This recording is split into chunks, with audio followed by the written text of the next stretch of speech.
Welcome student, गणिसा YouTube channel में आप सभी का स्वागत है। यहाँ पर मैं जीके मौर्य आपको कंपटीशन की मैथमेटिक्स का जो हमारा वो चल रहा है लेक्चर, जिसमें हमारा 6 लेक्चर तक हम पहुंच चुके हैं और इससे पहले हमने 5 लेक्चर कवर कर लिए।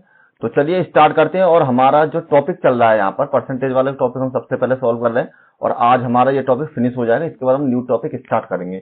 तो कंटिन्यू बने रहें और वीडियो को शेयर करें, लाइक करें। जो भी आपके बच्चे आपके साथ का या कोई भी स्टूडेंट आपके साथ ग्रुप डी की तैयारी कर रहा हो और उसके लिए वीडियो को शेयर और लाइक करते रहे, ठीक है। और अगर आपको कोई किसी क्वेश्चन में दिक्कत है किसी तरीके की, तो आप मुझ पर कमेंट करते रहे, तो मैं आपको सॉल्यूशन देता रहूंगा, ठीक है। और सबसे पहले चैनल को सब्सक्राइब जरूर कर लें अगर आप नए आए हैं इस पर तो।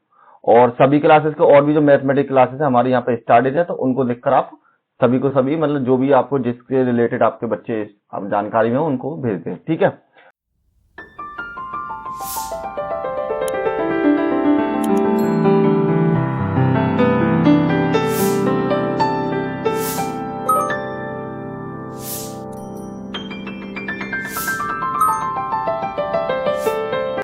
अब देखिए ये हमारे सोशल मीडिया प्लेटफॉर्म्स हैं जो कि आप हमसे संपर्क कर सकते हैं किसी तरीके से।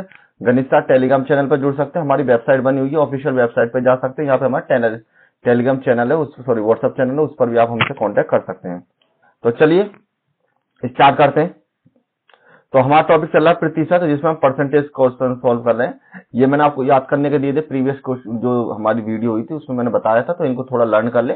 इजीली याद करने का क्या तरीका वो मैंने आपको बताया था, तो उसमें देख के आप इजीली याद कर सकते हैं।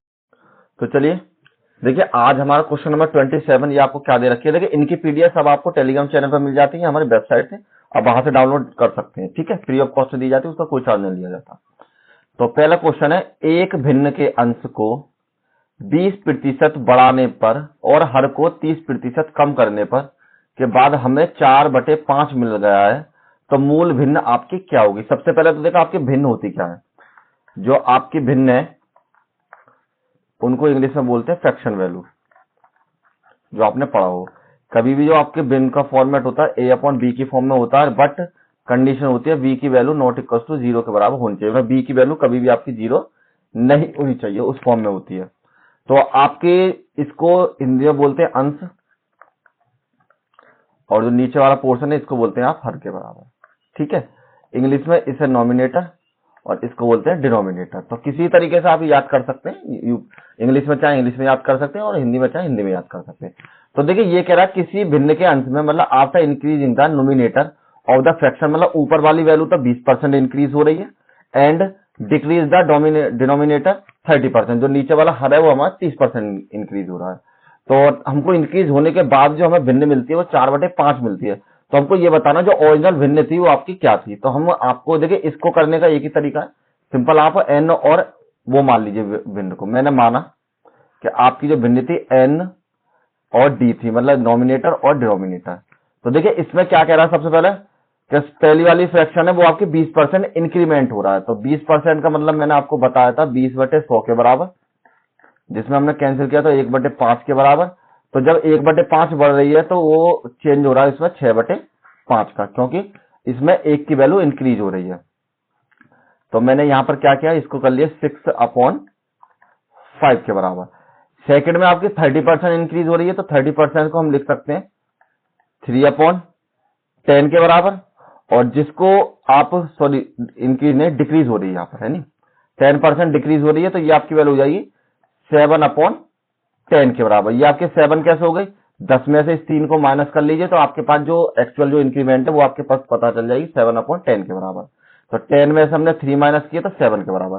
अगर आपको इस तरीके की दिक्कत है तो आपको स्टार्टिंग में जो मैंने बताई थी सबसे स्टार्टिंग में फ्रैक्शन वैल्यू को मतलब परसेंटेज वैल्यू किस तरीके फ्रैक्शन में चेंज करना है, तो वहां पर देख लीजिए, आप इजीली समझ जाएंगे। तो चलिए ये वैल्यू हो जाएगी आपकी 7/10 के बराबर। जब ये दोनों चेंजेस हो जाते हैं तो आपकी जो वैल्यू कितनी मिलती है आपको 4/5 के बराबर। तो अब हमको कुछ नहीं करना है, इसमें एन की और डी की वैल्यू आपको फाइंड करनी है। तो हम इसकी गुणा इधर हो जाती है और इसकी गुणा ऊपर हो जाएगी। तो मल्टीप्लाई करेंगे 10 multiply by 6 multiply by N upon 5 multiply by 7 multiply by D बराबर आपके लिए 4/5 के बराबर। कैंसिल कीजिए, 5 से 5 कैंसिल, और 2 से ये कीजिए 5 बार, और 2 से ये 2 बार कैंसिल कर लीजिए। और जो आपके पास बच रहा है अब उसको हम उधर ले जाते हैं बराबर से।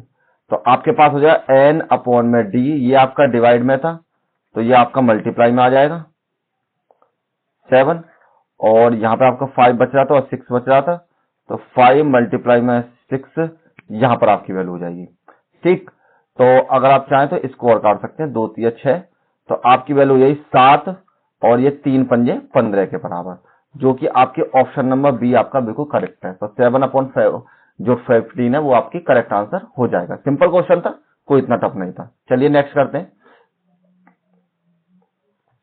क्वेश्चन नंबर 28 में दे रखा है यदि किसी भिन्न के अंश को 1/4 बढ़ा दिया जाए और हर को 1/3 घटा दिया जाए तो प्राप्त भिन्न 33/66 हो जाती है, तो मूल भिन्न क्या होगी। सेम उसी तरीके क्वेश्चन है जैसे कि आपका प्रीवियस क्वेश्चन है।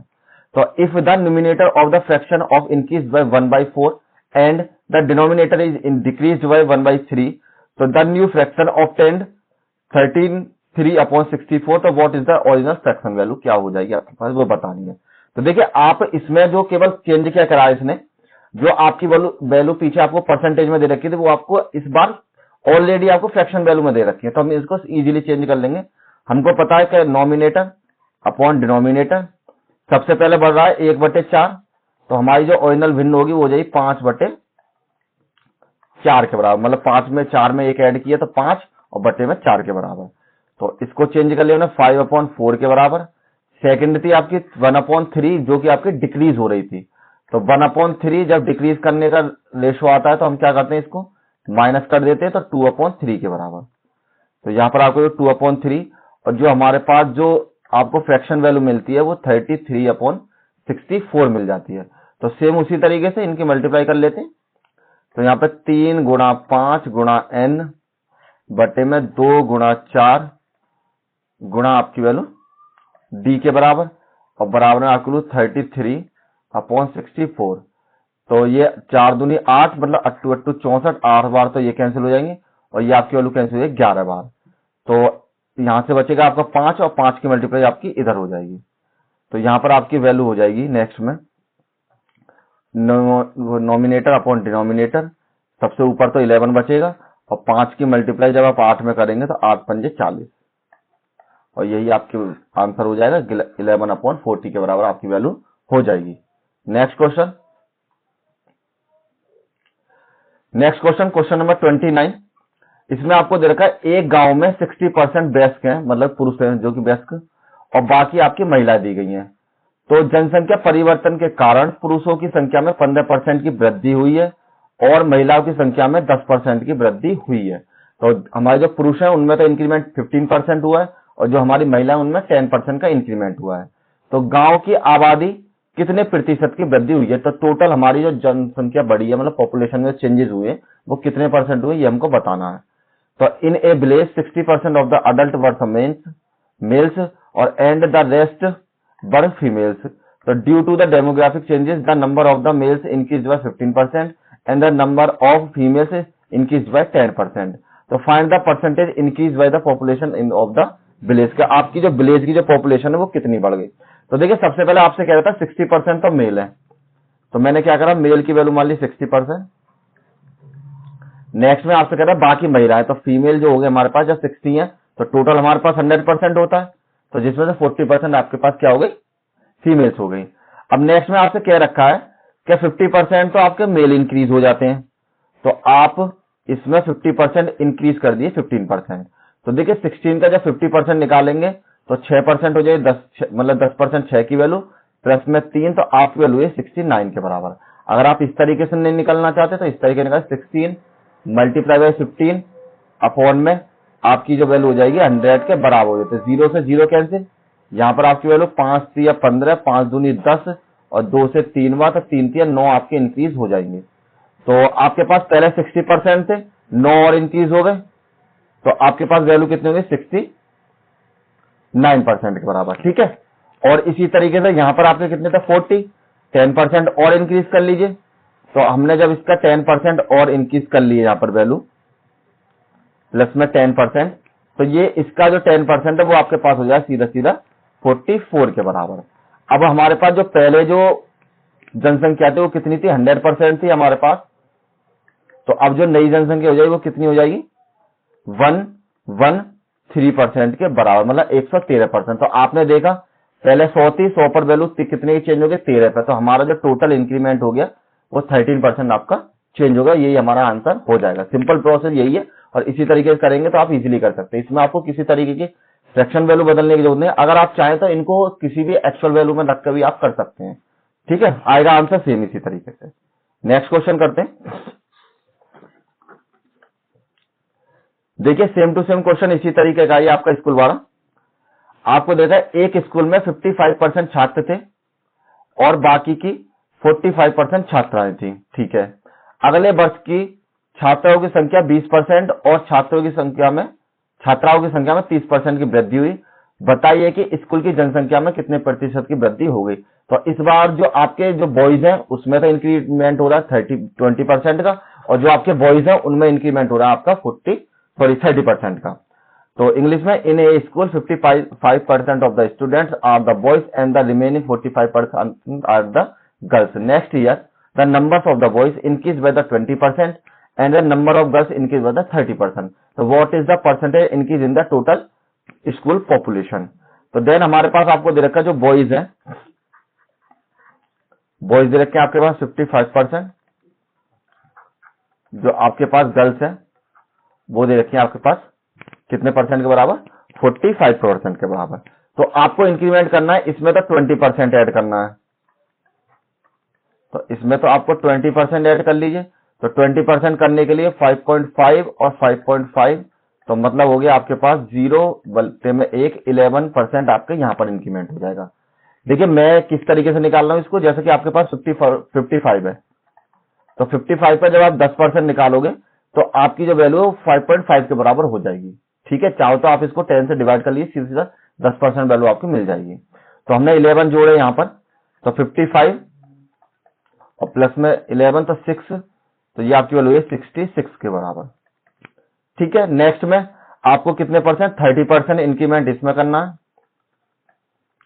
तो जब आप इसमें 30% इंक्रीमेंट करेंगे तो आपकी जो 10% की वैल्यू 4.5 एंड 4.5, तो 5 से 15 की 5 हासिल लगे 1, 4 से 12 और 13, तो कितने बढ़ गए आपके पास, 13 और बढ़ गए, जिसमें आपके 45 पहले थे। तो 5, 8 और 5 के बराबर। तो आपकी जो वैल्यू हो जाएगी 58.5 के बराबर। 1 मिनट, 58.5 के बराबर।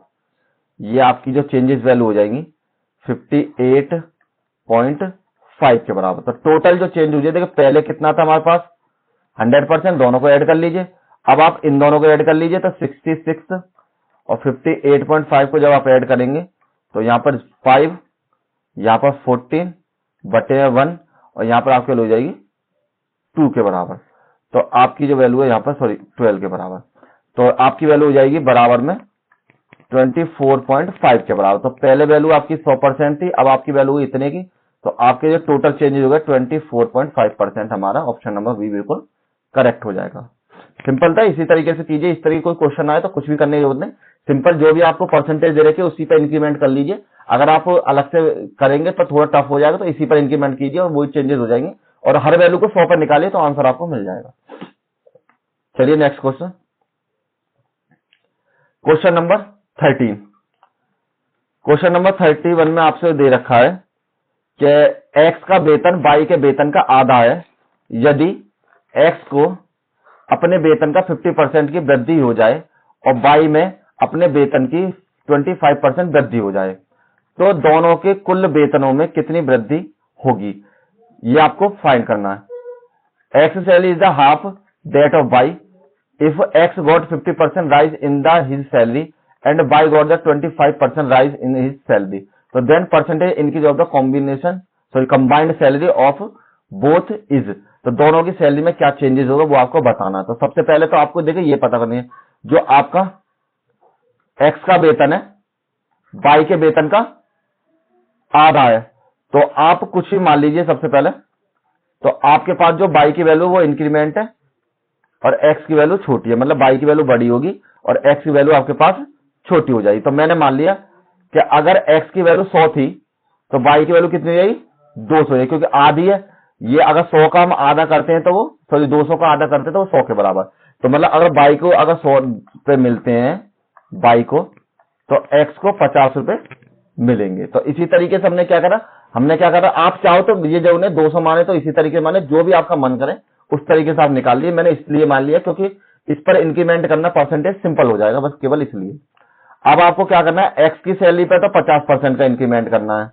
तो 50% का जब आप इस पे इंक्रीमेंट करेंगे तो पहले 100 थी, तो अब कितनी हो जाएगी आपकी, 150 हो जाएगी। मतलब 100 का 50% आपको 50 हो जाएगा, 50 आपने ऐड कर दिया तो 150 के बराबर। नेक्स्ट में आपको क्या करना है, इसका 25% आपको ऐड करना है। तो जब आप इसका 25% ऐड करोगे तो यहां पर आपकी जो वैल्यू हो जाएगी, इसको ऐड कर लिए 25%, तो ये आपकी वैल्यू हो जाएगी 250 के बराबर। तो देखिए अब पहले जो हमारा दोनों में जो वैल्यू थी, दोनों को ऐड करें तो यहां पर 300 के बराबर, और ये जो अब हमारी वैल्यू होगी 400 के बराबर। तो हमने क्या देखा, पहले 300 वाली वैल्यू आपकी 400 में बदल गई है।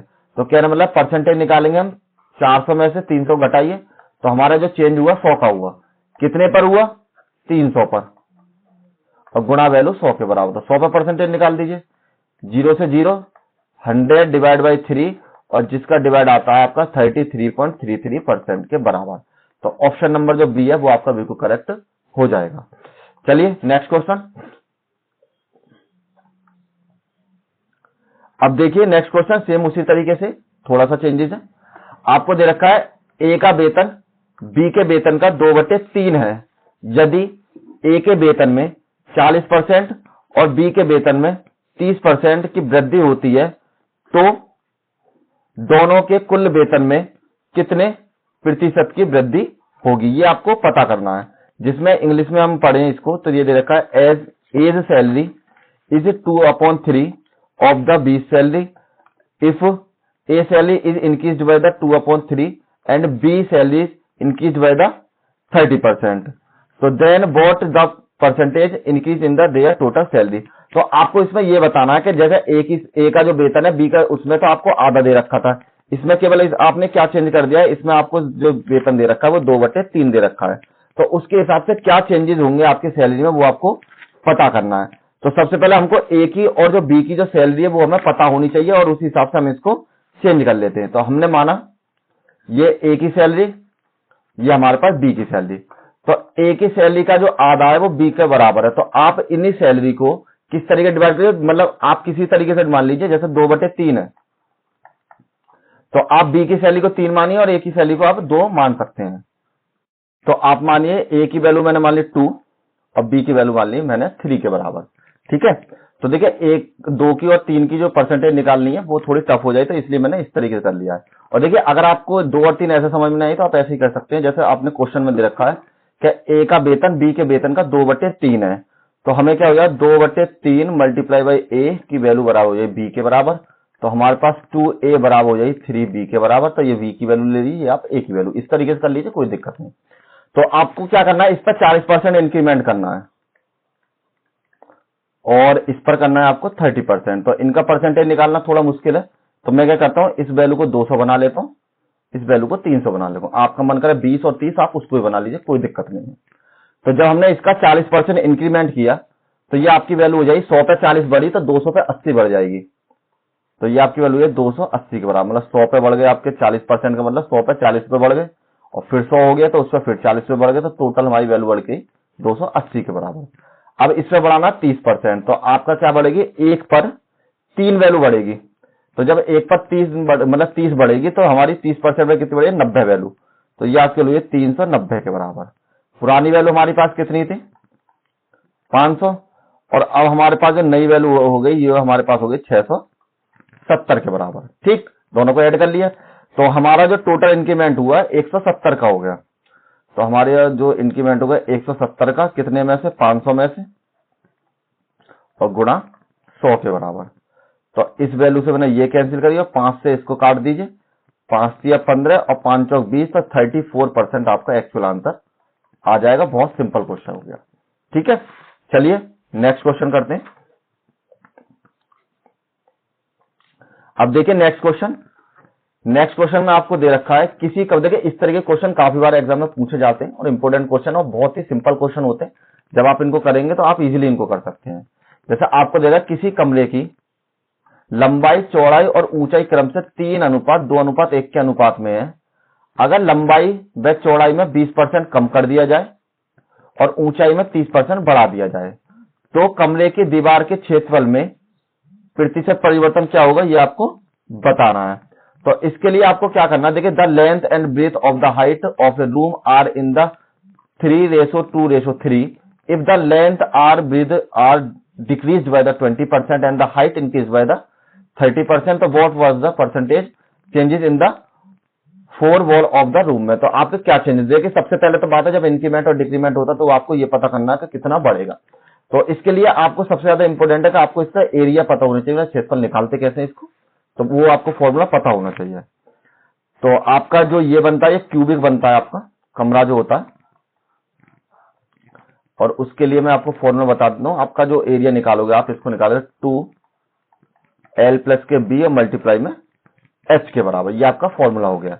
तो हम क्या करते हैं, आपको दे रखा है तो लंबाई को लेंथ, ब्रिथ एंड हाइट, इनका रेशियो दे रखा है 3:2:1 के बराबर। अब आपको क्या करना है, इनमें क्या करना है, इसमें चेंजेस करना है, आपको डिक्रीमेंट करना है, मतलब माइनस करना है 20%, इसमें भी आपको माइनस करना है 20%, और इसमें आपको इंक्रीमेंट करना है 30% के बराबर। तो हम सिंपल एक काम करते हैं, इस वैल्यू को ऐसी वैल्यू निकाल लेते हैं जिससे हम इजीली इनको चेंज कर सकते हैं। तो मैंने इसको 30 मान लिया, 20 मान लिया और ये आपका 10 मान लिया, मतलब सभी मैंने 10 की मल्टीप्लाई कर ली, तो ये वैल्यू मैंने इंक्रीज कर ली। ये सब काम मैं इसलिए कर रहा हूं क्योंकि मुझे थोड़ा इजीली मैं इनको सॉल्व कर सकता हूं, बस और कोई रीजन नहीं है। अब आपके पास जो हमारे पास पुरानी लेंथ, हाइट और ब्रेथ हो गई, वो आपकी 30, 20 और 10 के बराबर हो गई। जो नेक्स्ट वाली वैल्यू हो जाएंगी वो आपके पास 30% में 20% आपको माइनस करना है। तो आपका मतलब 20% माइनस जब आप करेंगे तो आपका इसका 10% हो जाए 3 के बराबर, और फिर 10% आपका 3 के बराबर, तो 6 आपकी कम हो जाएगी। तो आपकी जो नई लेंथ हो जाएगी वो न्यू 24 के बराबर। इसमें आपको 20% लेस करना है, तो आपका 2% और 2% 4% इसमें से डिक्रीमेंट हो जाएगा। तो यहाँ आपकी वैल्यू है 16 के बराबर। मतलब अगर आप ऐसा नहीं निकालना चाहते तो ऐसे निकाल सकते हैं 20 × 20/100 के बराबर, 0 से 0 कैंसिल, ये आपकी वैल्यू 4 के बराबर। जैसे चाहे जिस तरीके से निकाल सकते हैं। इसमें आपको 10% इंक्रीमेंट करना है, तो आपकी पहले वैल्यू थी 10 और 30% और इंक्रीमेंट कर दिया तो आपकी वैल्यू 3 और बढ़ जाएगी। तो यहां पर आपकी वैल्यू है 13 के बराबर। तो हमारे पास जो ओल्ड हो जाएगा, ओल्ड वैल्यू निकालें इससे, तो 2L प्लस में B plus L B plus में मल्टीप्लाई में H के बराबर। तो L की वैल्यू आपके पास 30 प्लस के 20 मल्टीप्लाई में 10 के बराबर। तो यहाँ पर 2 मल्टीप्लाई में ये आपकी वैल्यू 50 के बराबर, मल्टीप्लाई में 10 के बराबर। तो यहाँ पर 500 और यहाँ पे आपकी वैल्यू है 1000 के बराबर। जो आपके पास ओल्ड एरिया था वो आपका कमरे कितना था, 1000। अब हमारे पास जो नई जो साइड्स बनी है, लंबाई, चौड़ाई और ऊंचाई बनी है, उनके थ्रू निकाल दें। तो आपकी जो न्यू हो जाएगी, न्यू वैल्यू आपकी हो जाएगी बराबर 2 24 16 मल्टीप्लाई बाय 30 के बराबर, और इन दोनों को हमने ऐड किया तो 2 ये आपकी वैल्यू 40 के बराबर और मल्टीप्लाई में 30 के बराबर। यहाँ पर आपकी वैल्यू 80 के बराबर मल्टीप्लाई में 30 और इसकी हमने मल्टीप्लाई कर दी, तो यहाँ पर आपकी वैल्यू 1040 के बराबर, 1000 चौका 13 104। तो आपकी जो वैल्यू हो जाएगी, देखिए पुरानी जो वैल्यू थी, नेक्स्ट पेज पे कर लेते हैं। जो आपकी पुरानी वैल्यू थी, ओल्ड वैल्यू थी आपकी 1000, जो न्यू वैल्यू होगी वो आपकी 100104 के बराबर। तो आपने देखा जो आपका चेंज हुआ कितने का हुआ, 40 का चेंज हुआ, कितने पर, 1000 पर, और मल्टीप्लाई में आप कर लीजिए 100 के बराबर। तो 0 से 0 कैंसिल, 10 से 10 कैंसिल, मतलब 0 कैंसिल, और आपकी जो वैल्यू बढ़ गई कितनी बढ़ गई, 4%। तो 4% जो इंक्रीमेंट है वो इसका आंसर हो जाएगा। ऑप्शन नंबर ए आपका बिल्कुल करेक्ट हो जाएगा। सिंपल क्वेश्चन था। नेक्स्ट क्वेश्चन करते हैं। अब देखिए 34, देखिए इसमें आपको कुछ मुझे रूल बताने पड़ेंगे तब आप इस तरह क्वेश्चन कर पाते हैं, और ये काफी बार आपके क्वेश्चन एग्जाम में पूछे जाते हैं। थोड़े टफ नहीं होते, अगर आप इनको इजीली कर लेंगे तो आप इनको अच्छे से मतलब समझ लेते हैं एक बार, तो इजीली आप इनको कर सकते हैं, ऐसा कोई वो नहीं है। आपको दे रखा क्वेश्चन में ताजा अंगूरों में 75% पानी है और सूखे अंगूरों में 25% पानी है, तो 20 किलो सूखे अंगूर बनाने के लिए कितने किलो ताजा अंगूरों की जरूरत पड़ेगी। Fresh grapes contain 75% water whereas dry grapes contain 25% water. तो how much kilograms of the fresh grapes are the required to get the 20 kgs of the dried grapes। देखिए इसमें है कि आपको सबसे पहले आपको एक चीज समझना पड़ेगा। अगर मान लीजिए आप जो अंगूर, ताजा अंगूर लेकर आए, फ्रेश अंगूर, तो उनको आपने क्या करा, धूप में सुखा दिए। तो जब आप इनको जब धूप में सुखाओगे तो क्या होती है, वो चीजें इसमें जो पानी होगा उसको वाटर वेपर बनकर ऊपर उड़ जाएगा, मतलब बाष्प बनकर उड़ जाएगा। तो क्या होता है, ये थोड़ा सूख जाते हैं, जैसा एक तरीके किशमिश बनती है, तो मतलब उसको सुखाकर हमने इस तरीके से बना दिया। तो जब हमको बन जाएगा तो हमारे पास एक चीज, देखिए एक चीज आप में इसमें फिक्स रहेगी, क्योंकि जब तक आपको ये नहीं पता पड़ेगा कौन सी चीज ऐसी है, आपका जो इसमें वाटर वेपर होगा, केवल पानी जो होगा केवल उसी का बाष्प बनेगा। इसके अलावा जो इसमें गुठली वगैरह या जो इसमें गूदा भरा है, जिसको पल्प बोलते हैं, अगर वो आपका अवेलेबल है तो वो सारा सारा ऐसे रहेगा। तो कहने मतलब है, आप ये तो हो गए आपके कैसे, जो आपने फ्रेश ग्रेप्स लिए थे। जो आपके ड्राई ग्रेप्स हो जाएंगे, मान लीजिए वो ड्राई ग्रेप्स कुछ इस तरीके से सूख जाएंगे, तो इसमें क्या होगा, जो गूदा इसमें था, मतलब पल्प, जो पल्प इसमें था, पल्प की वैल्यू सेम रहेगी, गूदा की वैल्यू में कोई चेंज नहीं होगा। केवल क्या होगा, वाटर में ही चेंजेस होते हैं। जब भी आपको इस तरह क्वेश्चन आए तो आप ये समझ लीजिए कि इसमें केवल वाटर उड़कर जा रहा है, जैसे मिक्सर एलिगेशन का सवाल है, लेकिन कोई नहीं इसमें दे रखा तो इससे कर सकते हैं। तो आपका जो किसी तरीके से आपने क्या करा, मतलब इसको वाटर वेपर करके आपने इसमें से जो बाष्प बन के उड़ेगा वो केवल पानी उड़ेगा, गूदा कभी नहीं उड़ेगा। जो इसका पल्प वाला पोर्शन हो वो उसमें सेम रहेगा। तो आपको बस यही ध्यान रखना है कितना आपका उड़ गया, कितना आपका रह गया। तो हम इसमें क्या करते हैं, तो हम लिख लेते हैं, चलिए ये आपका वाटर हो गया, जहां पर हमने लिख लिया पल्प, ठीक है, जिसे हम बोलते हैं गूदा। अब देखिए ये कह रहा है 75% इसमें पानी था, जो आपके ताजा ग्रेप्स थे, तो यहां पे लिख लीजिए फ्रेश ग्रेप्स। 75% का मतलब है 3, मतलब 75% को अब हम लिखना चाहें, हमारे पास टोटल चीज हो गई 100%, जिसमें से 75% आपके पास ये हो गया, तो 25% आपके पास दूसरी चीज हुई, तभी तो 100% के बराबर हो जाएगा। और लेकिन अगर हम इसे 25 से काट लें तो हमारे पास कितना हो जाएगा, ये 3 के बराबर, ये आपकी वैल्यू 1 के बराबर। तो कहने का मतलब है 3% हमारे पास पानी था, तो 3 का जो 1 पार्ट था वो हमारे पास गूदा था इसमें, ठीक। नेक्स्ट में जो आपके अंगूर सूख गए, तब इसमें क्या हुआ, 25% तो पानी रह गया, और जब 25% हमारा पानी रह गया तो हमारा जो गूदा कितना बच गया, 75%। तो आप इसको भी जब बराबर कर लेंगे तो आपकी वैल्यू है 25 और 3 के बराबर। तो ये भी आपकी वैल्यू कितनी है, 1 के बराबर, और ये वाली आपकी वैल्यू हो जाएगी 3 के बराबर। सिंपल था, दोबारा रिपीट कर देता हूं अगर आपकी समझ में नहीं आया। जब आपको पता 75% इसमें आपका वाटर है, तो 25% आपका क्या हो जाएगा, पानी हो जाएगा। नेक्स्ट में आपका 25% आपका वाटर है, तो आपका 75% इसमें गूदा हो जाएगा। तो इस कंडीशन में हमने क्या करा, 75 का 25 और 25 का 75, तो आपके जो अनुपात में हमने फ्रैक्शन वैल्यू बदल लिया, ये 25 या 75, 25 से कम 25 और 25 से कम 25 और 25 या 75 के बराबर। जो हमारे पास ये वैल्यू आ गई, हमने इस फॉर्म में चेंज कर ली। अब देखिए, अब आपको मैंने जो अभी समझाया था उसमें केवल ये बताया था कि आपको जो पल्प है, जो आपका गूदा है, वो दोनों के लिए सेम रहेगा। तो जब दोनों के लिए सेम रहेगा तो यहाँ पे मुझे दिख रहा है कि इन दोनों में अंतर हो गया। तो कहने मतलब हम क्या करते हैं, गूदे को बराबर कर लेते हैं, तो हमें पता पड़ जाएगी कितने में कितने चेंजेस हो रहा है। तो गूदे बराबर करने के लिए मैंने क्या करा, 3 की मल्टीप्लाई इधर कर दी, 3 की मल्टीप्लाई इधर कर दी, तो ये हमारे पास होगा 9 के बराबर इसकी वैल्यू, और इसकी वैल्यू हो गई 3 के बराबर। अब हमें पता पल्प मतलब हमारे सूखे में और गीले में, मतलब फ्रेश ग्रेप्स में और ड्राई ग्रेप्स में, दोनों में जो वैल्यू है गूदा हमारा बराबर है। तो अब हमने क्या देगा, आपकी वैल्यू दोनों ऐड करेंगे, कितने बराबर, 12 के बराबर। ये आपकी वैल्यू कितने बराबर, 4 के बराबर। तो हमने ये देखा, जो आपका जो अगर 12 किलो थे, मान लीजिए ये कोई 12 यूनिट की वैल्यू है, तो आप इसे मान सकते हो, अगर आपके पास 12 किलो अंगूर थे फ्रेश, तो आपकी वैल्यू कितनी बदल जाती है, मतलब 4 किलो। कहना मतलब है उसमें 1/3 जो इसका बाष्प बन के उड़ जाता है। तो 12 किलो वाली चीज आपकी 3 किलो में, मतलब 4 किलो में परिवर्तन हो जाता है। तो अब आपके पास कितना, 20 किलो फ्रेश ग्रेप्स थे, तो उसे बनाने के लिए आपको कितने की जरूरत पड़ेगी वो आपको लिख लीजिए। तो हमने पता है, तो अब यहां पर आपकी जो वैल्यू हो जाएगी, तो इस वैल्यू को आपको लिख सकते हैं, 4 की वैल्यू चेंज हो रही है आपकी 12 के बराबर, बस 4 यूनिट की वैल्यू 12 में आपकी चेंजेस हो रही है। तो आपको 1 की वैल्यू चेंज हो जाएगी 12/4 के बराबर, और आपको कितने 20 किलो चाहिए, तो 20 की वैल्यू हो जाएगी आपकी 12/4 गुणा में 20, और 4 पंजे 20 और 12 पंजे 60 kg इसका आंसर हो जाएगा। ठीक है, तो आपको अगर 20 किलो सूखे अंगूर बनाने हैं तो आपको 60 किलो फ्रेश अंगूर लाने पड़ेंगे, उनको सूख कर आप बना सकते हैं। अगर आप देखिए इसको एक और कर सकते हैं, अगर आपको ऐसे ही पता है कि 12 वाली चीज आपकी 4 में हो रही है, तो मतलब इसमें 3 का चेंजेस हो रहा है, तो आप सीधे सीधे आपको इससे डिवाइड करना 4 से 12 और इसमें 3 की मल्टीप्लाई कर लीजिए और 20 से 60 किलो आ जाएंगी। और इसमें एक चीज ध्यान रखिए, जो भी चीज आपकी दे रखी है, जैसे आपको सूखे की वैल्यू दे रखी है तो सूखे वाले इधर रख लीजिए और फ्रेश वाले आप इधर रख लीजिए। अगर आपको पूछे फ्रेश वाला तो फ्रेश वाला आप इधर रखिए और सूखे वाले इधर रख लीजिए, तभी जाके आपके आंसर आएगा। और देखिए इसे करने का एक और तरीका मैं आपको एक और बता देता हूं जो मुझे ध्यान आ गया कि देखिए आप इसमें करते हैं, ताजा अंगूरों में 75% पानी है और सूखे अंगूरों में 25%, ठीक है। तो देखिए आपका क्या कह रहा है, ये 75% पानी है तो 25% तो उसमें गूदा है, तो इसका मतलब हो गया 25% ऑफ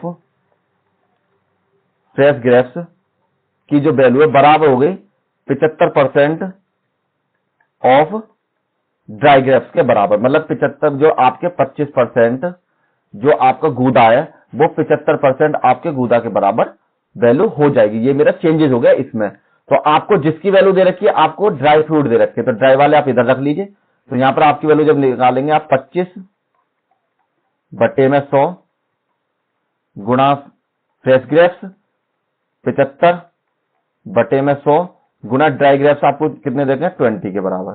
तो हमने इससे इसको कैंसिल कर दिया और 25 या 75 के बराबर। तो आपकी जो फ्रेश ग्रेप्स की वैल्यू है वो आपकी आएगी 20 या 60 केजी के बराबर। आप इस तरीके चाहें तो इस तरीके सूत्र लगा के आपको सिंपल इसको कर सकते हैं, ठीक है। मतलब केवल आपको जो यूनिट दे रखी है 75 किलो पानी था तो आपका 25% गूदा हो गया, और यहाँ पर जब 25% पानी है 75% गूदा के बराबर आपकी वैल्यू मिल गई है। जैसा आपको अच्छा लगे उस तरीके से आप कर सकते हैं। आंसर आपको विद इन 10 सेकंड में आपको आ जाएगा, किसी भी फॉर्मूले से आप कर लीजिए।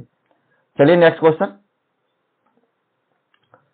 इसमें आपको दे रखा है ताजा चेरी 99% पानी होता है और मान लीजिए कि उसके पास 1 किलो ताजा चेरी है, तो सूरज के कुछ घंटों बाद कुछ पानी वाष्पित हो जाता है तो चेरी के पानी में 98% हो जाता है, तो चेरी का वजन कितने ग्राम है। मतलब ग्राम में आपको निकालना है। सबसे पहले ये ध्यान रखिए, fresh cherry contain the 99% water. Suppose you have 1 kg fresh cherry after a few hours in the sun, some water appropriate and the percentage of the water in the cherries become the 98%, the new weight of the cherries आपको बताना है। तो आपको मैंने क्या लिख दिया यहाँ पर वाटर, तो यहाँ पर आप पल्प लिख लीजिए। तो सबसे पहले फ्रेश चेरी तो FOC मान लिया, आपकी 99% तो वाटर था और 1% आपका पल्प था। सेकंड में आपका जो ड्राई था, ड्राई चेरी थी, उसमें आपका 98% तो आपका पानी हो गया और ये वैल्यू होगी आपकी 2% के बराबर। टोटल आप दोनों को ऐड कर लिए 100 के बराबर हो जाएगी। तो सेम उसी तरीके से पल्प की वैल्यू बराबर कर लेते हैं। तो यहां पर आपकी वैल्यू ये 198 के बराबर, ये आपकी वैल्यू 2 के बराबर। तो यहां पर जो आपके चेंजेस होंगे ये आपकी वैल्यू दोनों ऐड होकर बराबर हो जाएगी 200 के बराबर, और यहां पर आपकी वैल्यू हो जाएगी 100 के बराबर।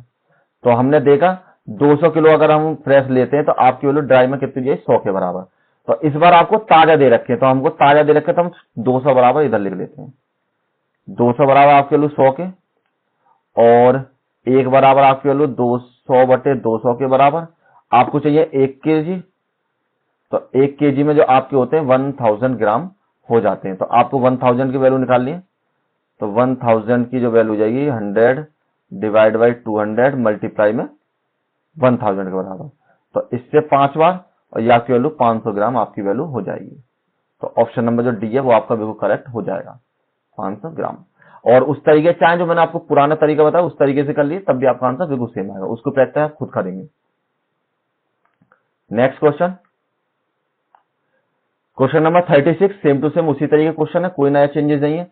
ये कह रहा है ताजा अंगूर 80% पानी है, तो आप वाटर और यहां पर लिख लीजिए पल्प के बराबर, और ये आपके फ्रेश ग्रेप्स है, ये आपके ड्राई ग्रेप्स है। तो आपको दे रखा 80% पानी, तो 80% तो आपका ये है, तो 20% आपका पल्प हो गया।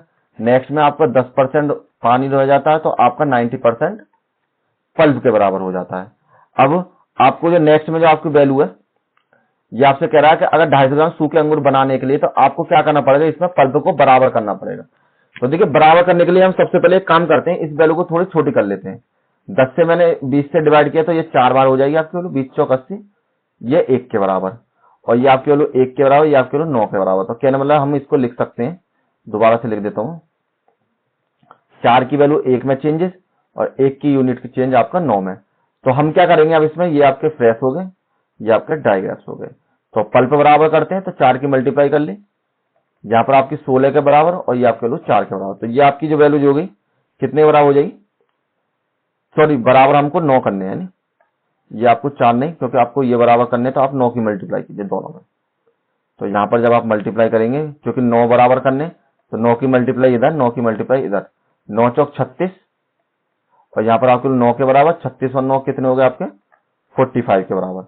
और पुरानी वैल्यू कितनी थी आपकी 10 के बराबर। तो आपको इस बार किसके पूछे, सूखे के। तो 10 किलो की जो वैल्यू है आपके पास बराबर कितने को हो जाएगी 45 के, क्योंकि इतना चेंजेस हो रहा है इसमें, 10 की वैल्यू 45 में इंक्रीज हो रही है। तो आपको जो 10 यूनिट है, तो 1 यूनिट की वैल्यू हो जाएगी 45 डिवाइड बाई 10 के बराबर। आपको कितनी चाहिए 250 किलो। तो 250 किलो की जो वैल्यू हो जाएगी 45 मल्टीप्लाई में 250 और अपॉन में आपकी वैल्यू 10 के बराबर। इससे आप इसको कैंसिल कर लीजिए, तो आपकी वैल्यू हो जाएगी यहाँ पर 45 गुणा 25 के बराबर, और जो आपकी वैल्यू हो जाएगी इसकी जब मल्टीप्लाई करेंगे तो 1125 के बराबर। तो ऑप्शन नंबर जो सी है वो आपका बिल्कुल करेक्ट हो जाएगा। 25 चौका 100 मल्टीप्लाई कर लिए, 25 चौका 100 और 25 पंजे 125, हाँ 1125 के बराबर आपकी वैल्यू सिंपल हो जाएगी। चलिए,